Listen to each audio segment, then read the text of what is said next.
Okay. So good news, only 5 out of the 8 cards are major arcana cards.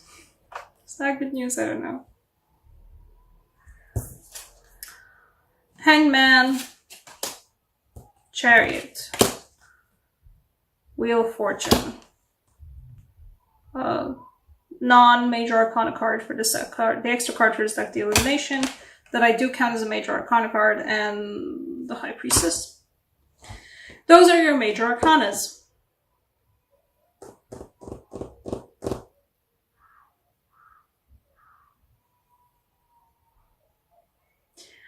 I can't even make heads or tails of this energy, to be honest. I'm going to show you the rest of the cards while I'm trying to make sense of this. We have the 3 of Pentacles, we have the aforementioned 9 of Swords, we have the Queen of Wands. Okay, what are you guys saying?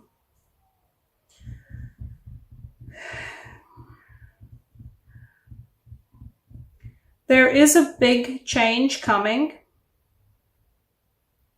You're going to be feeling like you have no control over what's happening, while you do actually have control of what's happening. No, that's not it. There is a big change coming.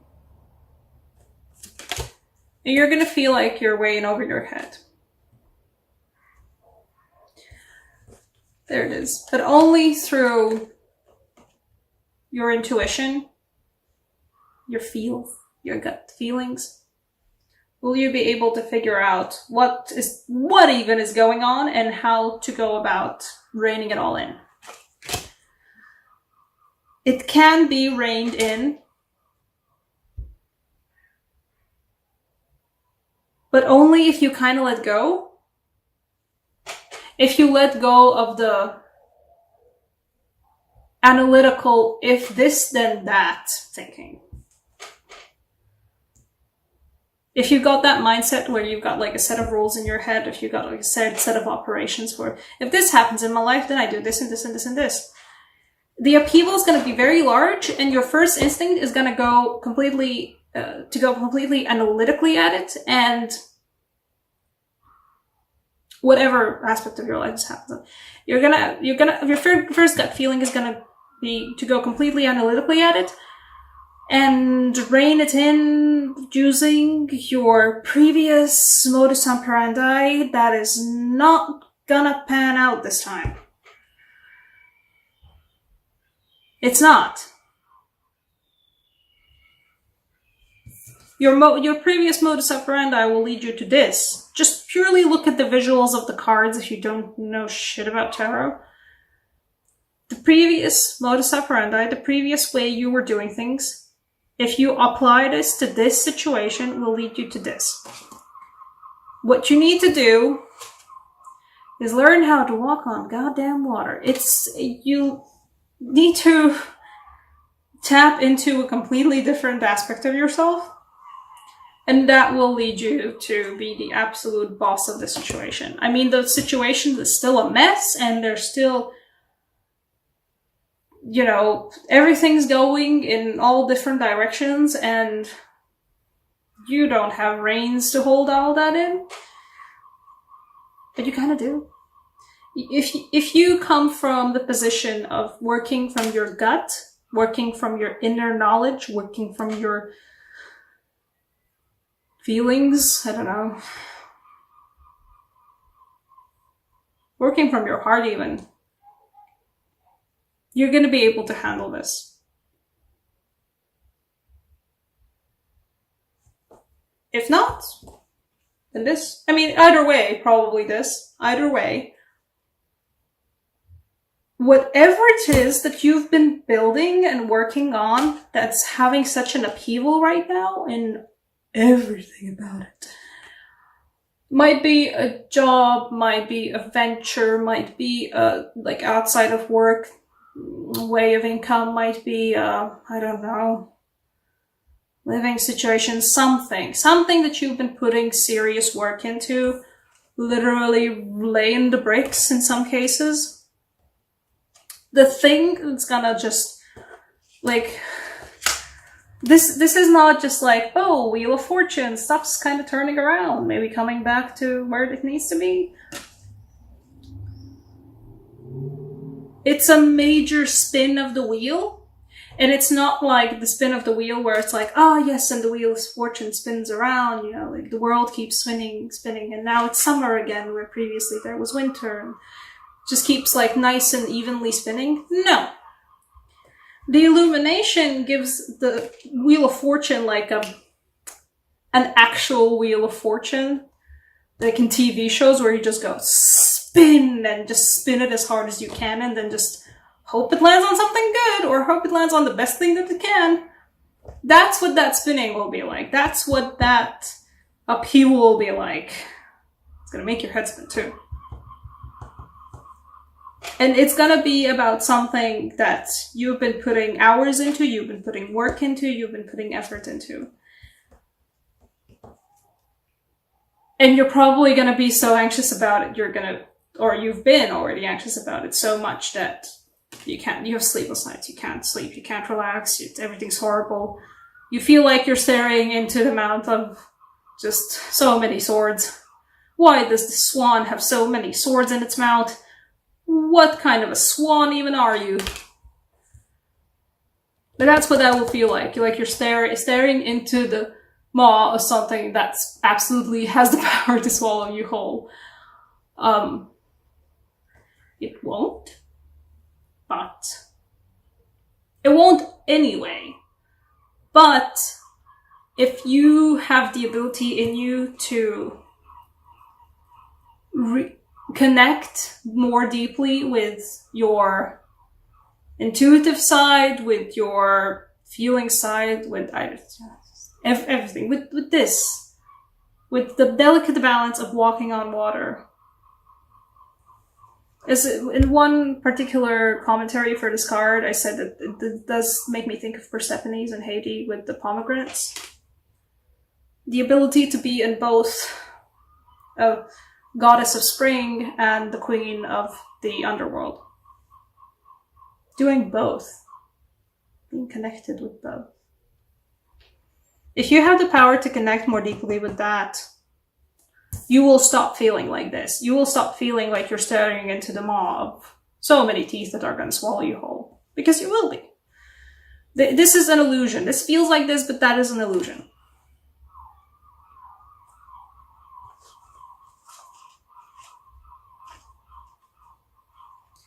Not...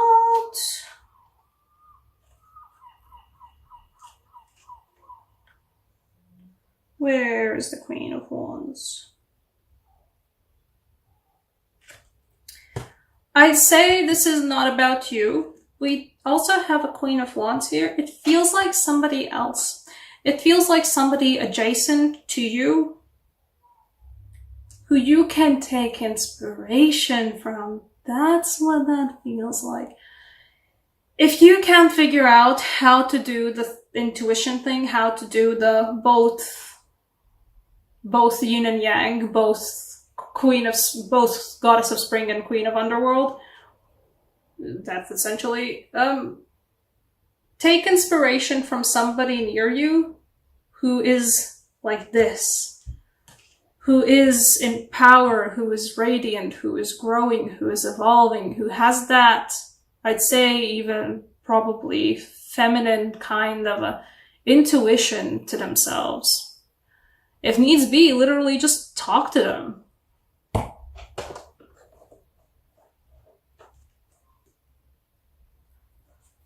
You will...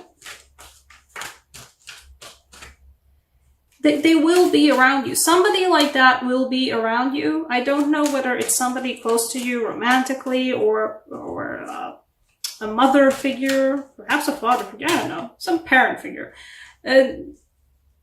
But somebody who has that vibe with the universe, or even when you've seen that they've gone through times when they're just swamped, when they're just way in over their heads, but they still manage to retain that, yeah, I'm in over my head, but I've got I've got a vibe about where this is going. I've got a vibe about how to handle this, and they do. That person, okay, is where you get that inspiration from. Possibly somebody who is a past friend, a good past friend, or a good past relationship of any kind. A family friend that you had a really nice, close, and like a really nice relationship to.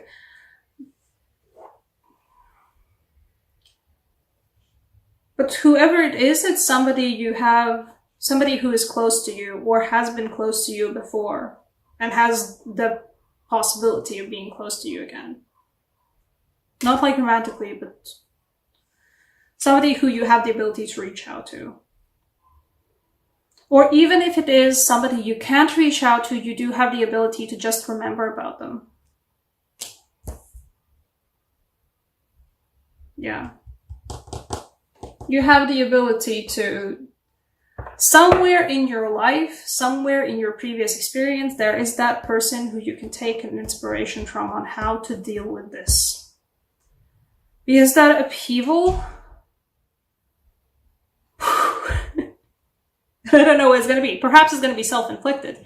Perhaps it's going to be like, I have an opportunity to turn my life around, and you're going to turn your life around, but except it won't be like, whoop, you know, it's not going to be a 180. It's going to be like, spin, spin, spin, spin, spin, spin, spin until it lands on 180. It's going to end up being 180, but before that, it's going to go through so many more degrees, like thousands of degrees. Something circumference, something blah, blah, blah math.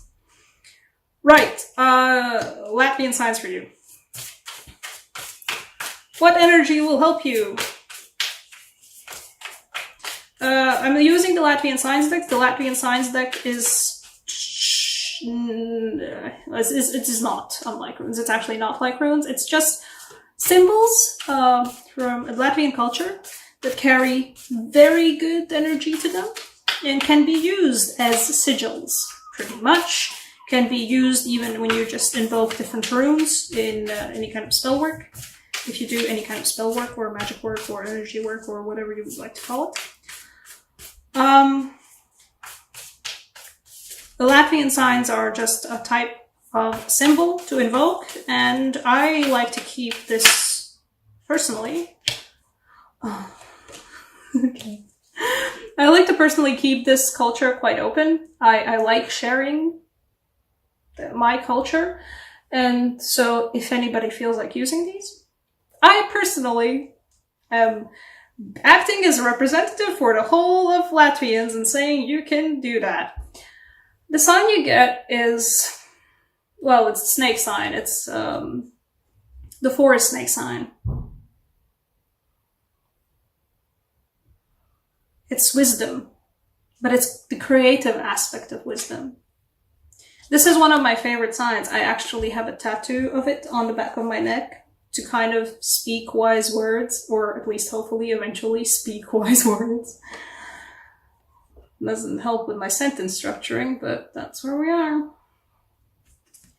The creative aspect of wisdom. Be creative. Don't be surprised that once you've succeeded, once you've actually done the work and once you've actually reconnected back with your intuitive side and you've got like, okay, I have to think about different ways about how to handle these things. Don't be afraid of it. It's completely out of the ordinary. Like, it's so far out of the ordinary how you're going to handle this change. But it's going to work. Like, it feels like you yourself might have, Pisces, have a lot of creative energy within you.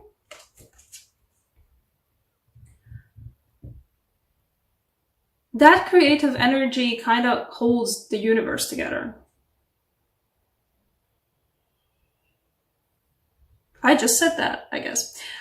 That creative energy holds the universe together. It can also hold this together. Well, it's a little bit like, whoa, what even is going on? If you are if you are pursuing a creative, whatever venture it is for yourself, that's where you're going to find the strength in. That's where you're going to find the oddest solution on how to deal with this. Like, it's going to be something you're going to have to like think in like loops kind of about it. Like, you're going to have to think differently, but whatever it is that you're doing creatively, or multiple things that you're doing creatively, somewhere in there, that's where you're going to find the thing that's going to help you hold this all together and stop having sleepless nights over it. As I said, I'm happy to share with all these symbols, so take a screenshot or pause the video and draw it down. These can be used as sigils. These can be used as just signs of strength to keep around. You know, put it on a piece of paper, put it in your wallet, put it on a piece of paper, put it in your planner. Whatever item that you carry around, or wherever it is that the upheaval is happening, keep it close, and it's going to help. Or it's going to at least help with drawing that energy there. It's going to help with getting that creative energy over there. And it's also wisdom in that sign. I mean, that's the wisdom sign. That's what the snake sign is, the wisdom sign. There's wisdom in that creativity. Not everything has to be like, if this then that, if this then that, like analytical, straight to the point, like kind of like programming. Like, it doesn't have to be that. No, there's wisdom in creativity. There's wisdom in the flow of things and figuring stuff out in a different way.